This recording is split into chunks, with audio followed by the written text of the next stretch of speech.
കഴിഞ്ഞ ദിവസം രാവിലെ തന്നെ പത്മയുമായിട്ട് സൂര്യ ഉടക്കിയതിൻ്റെ പേരിൽ നന്ദിനി സൂര്യയുമായിട്ട് പിണക്കത്തിലാണ്. അങ്ങനെ യാത്രയിലും അവൾ മിണ്ടാതിരിക്കുകയാണ്. മിണ്ടാത്തതിൻ്റെ കാരണം എന്താണെന്ന് സൂര്യയോട് പറയാൻ കേട്ടോ. അപ്പോൾ സൂര്യ പറയുന്നുണ്ട്, ശരി, ഇനി ഞാനായിട്ട് അമ്മയോട് ഒന്നും വഴക്കിന് പോകില്ല. അമ്മയായിട്ട് ഒരു കാര്യമുണ്ടാക്കാതെ ഇനി ഞാൻ അമ്മയോട് ഒന്നും പറയില്ല. പോരെ എന്ന് ചോദിക്കുകയാണ്. നന്ദിനി അപ്പോഴും ഒന്നും മിണ്ടാതെ പുറത്തേക്ക് നോക്കി നിൽക്കുകയാണ്. ഒന്ന് ക്ഷമിക്കടോ, താനായിട്ട് പറഞ്ഞ് എൻ്റെ കഴുത്തിൽ മാലയിട്ട് താൻ പറഞ്ഞതെല്ലാം ഞാൻ അനുസരിച്ചില്ലേ? നല്ല അന്തസ്സായിട്ട് നമ്മൾ മലക്ക് പോയി തിരിച്ചു വന്നില്ലേ? പ്ലീസ് നന്ദിനി ഇടോ, ഇങ്ങനെയൊക്കെ വിളിക്കുകയാണ്. നന്ദിനിയായിട്ട് അപ്പോഴും ഒന്നും മിണ്ടുന്നില്ല. ഡേ, ഇനിയും താൻ മിണ്ടാതിരിക്കാനാണ് ഉദ്ദേശമെങ്കിൽ ഞാൻ വീട്ടിലേക്ക് തിരിച്ചു പോകുകയെ, അല്ലെങ്കിൽ ഇന്നത്തെ ദിവസം മുഴുവൻ ഞാൻ പട്ടി കിടക്കും എന്നൊക്കെ പറയാൻ കേട്ടോ സൂര്യ. അവസാനം നന്ദിനി മിണ്ടാണ്. ശരി, സാർ പറഞ്ഞ വാക്ക് പാലിക്കുന്ന കാര്യം ഉറപ്പാണോ എന്ന് ചോദിക്കുകയാണ്. ഉറപ്പായിട്ടും ഞാൻ പാലിക്കാം. അപ്പോൾ സൂര്യ പറഞ്ഞിട്ട് പാലിക്കും. നന്ദിനി ചോദിക്കുകയാണ്, എന്താണ് ആ പറഞ്ഞ വാക്ക്? അമ്മയായിട്ട് ഒരു പ്രശ്നമുണ്ടാക്കാതെ അമ്മയെ വെറുപ്പിക്കുന്നതൊന്നും ഞാനായിട്ട് ഉണ്ടാക്കത്തില്ല, പോരെ എന്ന് ചോദിക്കുകയാണ്. അപ്പോൾ നന്ദിനി പറയുന്നതിന് ഞാനും നോക്കട്ടെ, വ്യത്യാസമായിട്ട് എന്തെങ്കിലും ഉണ്ടായാൽ പ്രതികരിക്കണമെന്ന് എനിക്ക് നന്നായിട്ട് അറിയാം ഏത് രീതിയിലാണെന്ന് എന്ന് പറയാൻ കേട്ടോ. അപ്പോൾ സൂര്യ പറഞ്ഞിട്ട് ഓക്കെ, അപ്പോൾ നമ്മൾ തമ്മിലുള്ള പ്രശ്നങ്ങളെല്ലാം കോംപ്രമൈസായി. അപ്പോൾ സൂര്യ ചിരിക്കുകയാണ്. നന്ദിനിയും സൂര്യ പറയുന്നുണ്ട്, എന്നാലേ നമുക്ക് നല്ലൊരു ലോങ് ഡ്രൈവ് പോയാലോ, കൂടെ നല്ലൊരു നോൺ വെജിറ്റേറിയൻ ഫുഡും. അപ്പോൾ നന്ദിനി പറയുന്നുണ്ട്, അതൊക്കെ സാറിൻ്റെ ഇഷ്ടം. സൂര്യ ആയിക്കോട്ടെ, താങ്ക് യു എന്ന് പറയാണ്. നന്ദിനി ചിരിക്കുകയാണ് കേട്ടോ. പിന്നീട് സൂര്യ പറയുന്നുണ്ട്, എടോ, എനിക്കിങ്ങനെ തെറ്റ് പറ്റുകയാണെങ്കിൽ താൻ കൃത്യമായിട്ട് തിരുത്തി തരണം കേട്ടോ എന്ന് പറയാണ്. നന്ദിനി ചോദിക്കുക, എന്താ എന്നെ കളിയാക്കിയതാണോ? അല്ലടോ, താനല്ലേ ഇപ്പോൾ എൻ്റെ ഗുരു എന്ന് പറഞ്ഞിട്ട് ചിരിക്കുകയാണ് കേട്ടോ. അങ്ങനെ നന്ദിനി ചിരിക്കുകയാണ്. അങ്ങനെ അവർ യാത്ര തുടർന്നുകൊണ്ടേ ഇരിക്കുകയാണ്. ശേഷം കാണിക്കുന്നത് പത്മയുടെ മുഖ്യ ശത്രു സുദർശനൻ്റെ ഭാര്യ ഗംഗയെയാണ്. അവള് പത്മയുടെ ഫാമിലിയെ തകർക്കാൻ വേണ്ടിയിട്ട് ഒരു കാലൻ ബൈജുവിനെ കൊട്ടേഷന് വേണ്ടിയിട്ട് വിളിച്ചിരിക്കുകയാണ്. എന്നിട്ട് ഒരു ഫോട്ടോ കാണിച്ചിട്ട് പറയുന്നുണ്ട്, ബൈജു ഇതാണ് ഞാൻ പറഞ്ഞ ആള്.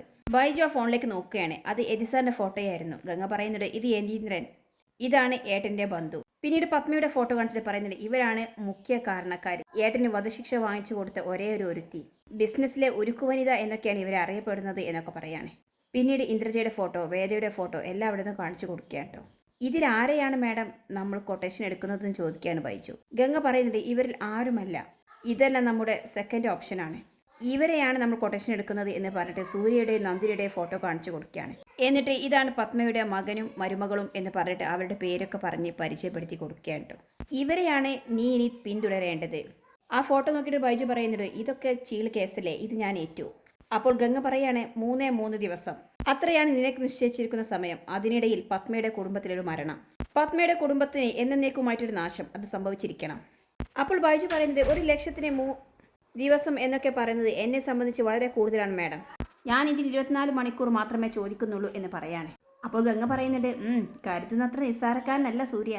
അപ്പോൾ ബൈജു പറയുന്നുണ്ട്, നിസ്സാരക്കാരനായ ശത്രുവിനെ എനിക്കിഷ്ടമല്ല, ശത്രു ബലവാനായിരിക്കണം, എങ്കിലല്ലേ അതിലൊക്കെ ത്രില്ലുള്ളൂ മാഡം എന്ന് പറയാണ്. അപ്പോൾ ഗംഗയൊക്കെ ചിരിക്കാൻ കേട്ടോ. എന്നിട്ട് ആ ഫോൺ വാങ്ങിക്കുകയാണ്.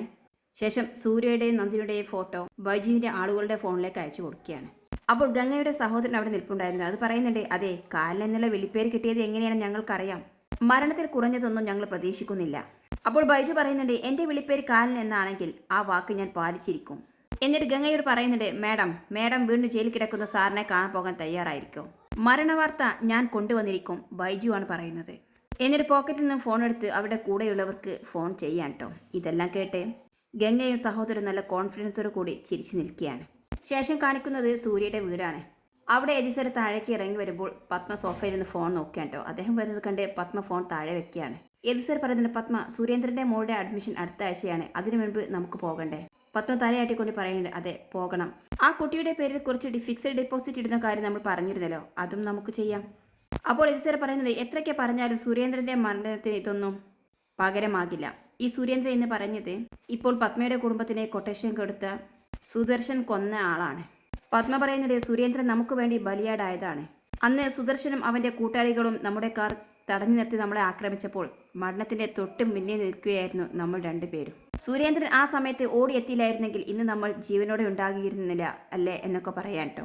ഇങ്ങനെ പറഞ്ഞ് എതിസറും പത്മയും അന്ന് സംഭവിച്ച ആ സാഹചര്യവും ഉണ്ടായ കാര്യങ്ങളൊക്കെ ഇങ്ങനെ പറയാൻ കേട്ടോ. എന്നിട്ട് അവർ തന്നെ സ്വയം ടെൻഷനോട് കൂടി നിൽക്കുകയാണ്.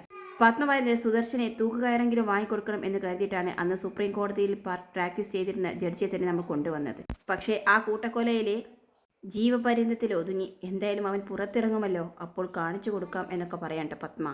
സുദർശനും അവന്റെ ഭാര്യ ഗംഗയും എന്തെങ്കിലും നല്ല പ്രവൃത്തി ചെയ്തതായിട്ട് കേട്ടിട്ടുണ്ടോ?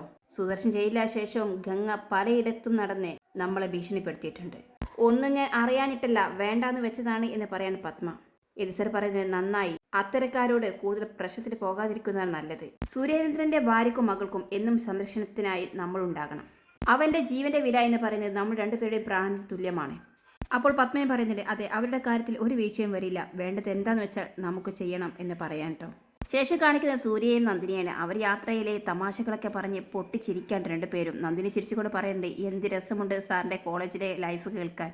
ശരിക്കും കോളേജിൽ പഠിക്കുന്ന എല്ലാവരും ഇങ്ങനെ തന്നെ ആയിരിക്കുമോ എന്ന് ചോദിക്കുകയാണ്. സൂര്യ പറയുന്നുണ്ട്, എല്ലാവരും ഇങ്ങനെയൊന്നും ആയിരിക്കില്ല, ഞാൻ പിന്നെ ഇത്തിരി സ്പെഷ്യൽ അല്ലേ എന്നൊക്കെ പറഞ്ഞ് അല്പം ഗെറ്റപ്പോര് കൂടി തലയുയർത്തി നിൽക്കുകയാണ്. നന്ദിനി പറയുന്നത്, ഇതൊക്കെ കേൾക്കുമ്പോൾ കോളേജിൽ പോകാൻ തോന്നുകയാണ് എന്ന് പറയാൻ കേട്ടോ. അപ്പോൾ സൂര്യ പറയുന്നുണ്ട്, എടോ, താനാ +2 എഴുതിയെടുത്താൽ തന്നെ ഈ സീറ്റിൽ വെച്ച് ഏറ്റവും മികച്ച കോളേജിൽ തന്നെ ഞാൻ അഡ്മിഷൻ എടുക്കും, എന്താ നോക്കുന്നോ എന്ന് ചോദിക്കുകയാണ്. അപ്പോൾ നന്ദിനി പറയുന്നുണ്ട്, അയ്യോ വേണ്ടേ, ഇനി ഈ കാര്യം പറഞ്ഞ് രാവിലെ തന്നെ എന്നെ പഠിക്കാനെന്ന് കുത്തിരിക്കല്ലേ എന്ന് പറയാൻ കേട്ടോ. അപ്പോഴാട്ടോ പിന്നിൽ നിന്നും ഒരു കാറ് വരുന്നത്. അതിന് കണ്ടിന്യൂസ് ആയിട്ട് ഹോൺ അടിച്ചുകൊണ്ടേ ഇരിക്കുകയാണ്. ഒന്ന് വേഗം വിടടാ, കത്തിച്ച് വിടടാ എന്നൊക്കെ അതിൽ നിറയെ ആളുകൾ ഇങ്ങനെ പറഞ്ഞുകൊണ്ടിരിക്കുകയാണ്. സൂര്യ മിററിൽ നോക്കിയിട്ട് പറയുന്നുണ്ട്, ഇവന്മാർ എന്തൊക്കെയാണ് കാണിക്കുന്നേ. പിന്നിൽ നിന്ന് അവർ പറയുന്നത്, എങ്ങോട്ടാടാ താൻ പോകുന്നത്, വണ്ടി ഒന്ന് ഒതുക്കടാ, എന്താടാ എന്നൊക്കെ പറഞ്ഞ് സൂര്യ മനഃപൂർവ്വം ദേഷ്യം പിടിപ്പിക്കാൻ വേണ്ടി ഓരോ കാര്യങ്ങൾ വിളിച്ചു പറഞ്ഞുകൊണ്ടേ ഇരിക്കുകയാണ്. എന്നിട്ട് വണ്ടീൻ്റെ പിന്നാലെ ഫോളോ ചെയ്ത് ഓടിക്കാൻ കേട്ടോ. അപ്പോൾ നന്ദിനി പറയുന്നത്, സാർ ഇതൊന്നും കാര്യമാക്കേണ്ട, എന്താണോ നീ ഒച്ചാണോ ഇങ്ങനെ വണ്ടി ഓടിക്കാൻ എന്നൊക്കെ പറഞ്ഞ് അവർ സൂര്യയുടെ വണ്ടിയെ ഓവർടേക്ക് ചെയ്ത് പോവാൻ കേട്ടോ. ആ സമയത്ത് സൂര്യ പറയുന്നത്, കണ്ടില്ലേ നന്ദിനി, ഇവന്മാർക്കൊക്കെ ആരാ ലൈസൻസ് കൊടുത്തേ. അപ്പോൾ നന്ദിനി പറയുന്നുണ്ട്, വിട് സർ, ഒരു കാര്യം ചെയ്യാം, സാർ എവിടെയെങ്കിലും സൈഡാക്ക്, അവന്മാർ പോട്ടെ. അപ്പോൾ സൂര്യ പറയുന്നത്, ഇതേ അങ്ങനെ അവന്മാരെ പേടിച്ചിട്ട് വണ്ടി നിർത്തേണ്ട കാര്യം എന്താ, ഇതങ്ങനെ വിട്ടാൽ ശരിയാകില്ല എന്ന് പറഞ്ഞ് നല്ല സ്പീഡിൽ തന്നെ അവളെ ഫോളോ ചെയ്തിട്ട് പോവാൻ കേട്ടോ. എന്നാൽ നന്ദിനി ആട്ടെ, സർ വിട്ടേക്ക്, അവരെ കണ്ടാൽ തന്നെ അറിയാം കുഴപ്പക്കാരാ എന്ന്. സൂര്യ പറയുന്നത്, അവർ കള്ളു കുടിച്ചിട്ടുണ്ടെങ്കിൽ അത് വയറ്റിൽ കിടക്കണം, അവർ കുഴപ്പക്കാരാണെങ്കിൽ ഞാൻ അതിനേക്കാൾ കുഴപ്പമാണ് എന്ന് പറഞ്ഞ് ആ വണ്ടിയെ ഓവർടേക്ക് ചെയ്ത് മുന്നിൽ കൊണ്ടുപോയി നിർത്തുകയാണ് കേട്ടോ. എന്നിട്ട് വണ്ടിയുടെ ഡോർ തുറന്ന് സൂര്യ പുറത്തേക്ക് ഇറങ്ങാണ്. അപ്പോഴേക്കും ആ ഗുണ്ടകളും വണ്ടിയിൽ നിന്ന് ഇറങ്ങാണ്. സൂര്യ ചോദിക്കുന്നത്, എന്താടാ മറ്റുള്ളവർക്കും റോഡിലൂടെ യാത്ര ചെയ്യണ്ടേ. അപ്പോൾ അതിലൊരാൾ ചോദിക്കുന്നത്, നീ ആരാണെന്ന് ചോദിക്കാൻ. അത് ശരി, അന്തസ്സില്ലായ്മ കാണിക്കാൻ ശരി, എന്നിട്ട് ഞാൻ ആരാണെന്ന് നിനക്ക് അറിയണോ എന്ന് ചോദിക്കേണ്ട. സൂര്യ കാണിച്ചു തരാം എന്ന് പറഞ്ഞ് കൈ ഉയർത്തിയതും നന്ദിനി വന്നിട്ട്, സർ വേണ്ട സർ, നമുക്ക് പോകാം എന്ന് പറഞ്ഞ് സൂര്യയെ പിടിച്ചു വെക്കുകയാണ്. അവൾക്ക് ആകെ പേടിയാവുകയാണ് കേട്ടോ. കൂടുതലൊരാൾ പറയുന്നത്, അതെ, അറിയാതെ പറ്റിപ്പോയതാണ്, അവൻ ഇത്തിരി കഴിച്ചിട്ടുണ്ട് എന്ന് പറയാട്ടോ സൂര്യയോട്. പോട്ടെ ചേട്ടാ, ചേട്ടൻ വിട്ടുകളാ, ചേട്ടൻ പൊക്കോ എന്നൊക്കെ പറയാനാരാൾ. മറ്റേയാണെങ്കിലോ അവൻ മുട കാണിക്കുകയാണെങ്കിൽ കാണിക്കാൻ വരട്ടെ, ഞങ്ങൾ മോശമില്ല എന്ന് പറഞ്ഞ് അവരെ എതിർത്ത് നിൽക്കുകയാണ്. സാറ് പൊക്കോ എന്ന് പറയാട്ടോ. അങ്ങനെ നന്ദിനി സാർ വന്നേ എന്ന് പറയാണ്. സൂര്യ അങ്ങനെ തിരികെ വണ്ടിയിൽ കയറി അവർ യാത്രയാവുകയാണ്. ഒരാൾ പറയുന്നുണ്ട്, ചെക്കനാൾ കൊള്ളാമല്ലോ, അടിച്ചാൽ തിരിച്ചടിക്കും എന്ന് പറയാണ്. ആ സമയത്ത് മറ്റൊരു ഗുണ്ട പറയാണ്, ബൈജോനൻ പറഞ്ഞതും അത് തന്നെയാ, അവയും അവളെയുമാണ് നമുക്ക് തീർക്കേണ്ടത് എന്ന് പറയാണ്. അപ്പോൾ ആ ഗുണ്ടകൾ അവർ പോകുന്ന വണ്ടി ശരിക്കും നോക്കി വെക്കാൻ കേട്ടോ. തിരികെ വണ്ടിയിൽ കയറി യാത്ര ചെയ്യുന്ന സൂര്യ ആകെ ഇറിറ്റേറ്റഡ് ആവുകയാണ്. നന്ദിനി പറയുന്നുണ്ട്, അവന്മാർ കുടിച്ചിട്ടുണ്ടെന്ന് കണ്ടാൽ അറിഞ്ഞൂടെ, കുഴപ്പക്കാരാണെന്ന് കണ്ടാൽ അറിയാം, അവരെങ്ങനെ സാറിനെ തല്ലിയിരുന്നെങ്കിലോ. അപ്പോൾ സൂര്യ ചോദിക്കുന്നുണ്ട്, അവരെ തിരിച്ചു തരാൻ എനിക്ക് കഴിയില്ല എന്നാണ് താൻ കരുതിയത്. ഇങ്ങനെ പറഞ്ഞിട്ട് സൂര്യ ആകെ വയലൻ്റ് ആവുകയാണ്. നന്ദിനി പറയുന്നത്, സർ, ഇടിക്കാൻ ആർക്കും പറ്റും, പക്ഷെ ക്ഷമിക്കാനാണ് നമ്മൾ പഠിക്കേണ്ടത്. ഇങ്ങനെ തുടങ്ങി ആ കാര്യത്തെക്കുറിച്ച് രണ്ടാളും അങ്ങോട്ടും ഇങ്ങോട്ടും നല്ല രീതിയിലും വഴക്കിട്ടൊക്കെ സംസാരിച്ച് കോംപ്രമൈസായി അങ്ങ് മുന്നോട്ട് പോകാൻ കേട്ടോ. ആ സമയത്താണ് പിന്നിൽ നിന്നും ഒരു ലോറി വന്ന് ഹോൺ അടിക്കുന്നത്. അപ്പോൾ സൂര്യയും നന്ദിനി മിററിലൂടെയൊക്കെ നോക്കുന്നുണ്ട് കേട്ടോ. ആ സമയത്ത് നന്ദിനി പറയുന്നത്, സർ ഞാൻ പറഞ്ഞത് ഓർമ്മയുണ്ടല്ലോ എന്ന് പറയാണ്. അപ്പോൾ സൂര്യ ഓ ശരി എന്ന് പറഞ്ഞ് മിണ്ടാതിരിക്കുകയാണ്. വീണ്ടും ആ ലോറി കണ്ടിന്യൂസ് ആയിട്ട് ഹോൺ അടിച്ച് അവിടെ തൊട്ട് പിന്നാലെ തന്നെ വന്നുകൊണ്ടേ ഇരിക്കുകയാണ് കേട്ടോ. ആ സമയത്തും സൂര്യ ദേഷ്യം അമർത്തി പിടിച്ച് ഡ്രൈവ് ചെയ്യാൻ കേട്ടോ. അങ്ങനെ ആ ലോറി അവരെ ഓവർടേക്ക് ചെയ്ത് മുന്നിലെത്തിയിട്ടോ ഇവരെ ഓവർടേക്ക് ചെയ്യാനോ ഒന്ന് സ്പീഡിൽ പോകാനോ സമ്മതിക്കാതെ അങ്ങനെ തടഞ്ഞു വെച്ചുകൊണ്ട് മുന്നോട്ടേക്ക് പോകാൻ കേട്ടോ. ആ സമയത്ത് നന്ദിനി തന്നെ പറയാണ്, സർ എന്താ സർ ഇവർ കാണിക്കുന്നത്, ഇങ്ങനെയാണോ വണ്ടി ഓടിക്കുന്നത് എന്ന് ചോദിക്കാൻ കേട്ടോ. അപ്പോഴാണ് സൂര്യ എന്തോ എന്ന് ചോദിക്കാൻ. അപ്പോഴാണ് നന്ദിനി അവൾ എന്താ പറഞ്ഞത് എന്ന് തന്നെ ഓർക്കുന്നത്. ഒന്നും പറയാതെ ബബ അടിച്ച് നിൽക്കുകയാണ്. എന്നിട്ട് ഒന്നുമില്ല എന്ന് പറയാണ്. സൂര്യ പറയുന്നത്, ഇതുകൊണ്ട് തന്നെയാണ് ഞാനീ പറയുന്നത്, ഇവന്മാരോടൊക്കെ കോംപ്രമൈസ് ചെയ്ത് നിന്നാൽ നമ്മൾക്ക് വെറും മണ്ടന്മാരായി പോകും. ഞാൻ കാണിച്ചു തരാം എന്ന് പറഞ്ഞ് സൂര്യൻ കണ്ടിന്യൂസായി ഹോൺ അടിക്കുകയും ഓവർടേക്ക് ചെയ്യാൻ വേണ്ടിയിട്ടും സൈഡ് തരാൻ വേണ്ടിയിട്ടൊക്കെ നോക്കുകയാണ്. പക്ഷെ അവരുണ്ടോ സൈഡ് കൊടുക്കുന്നത്, സൂര്യയായിട്ട് കളിപ്പിക്കാൻ കേട്ടോ. ഒരു സൈഡ് പോലും കൊടുക്കാതെ ഫ്രണ്ടിലൂടെ തന്നെ അങ്ങോട്ടും ഇങ്ങോട്ടും നിന്ന് മൂവ് ചെയ്ത് മുന്നേറുകയാണ്. നന്ദിനിക്കാട്ടെ ഇതൊക്കെ കണ്ടിട്ട് ആകെ പേടിയാവട്ടോ. അവൾ പേടിച്ചുകൊണ്ട് സൂര്യയുടെ മുഖത്തേക്ക് നോക്കി നിൽക്കുകയാണ്. ഇങ്ങനെ കാണിച്ചുകൊണ്ടാണ് ഇന്നത്തെ എപ്പിസോഡ് അവസാനിക്കുന്നത്.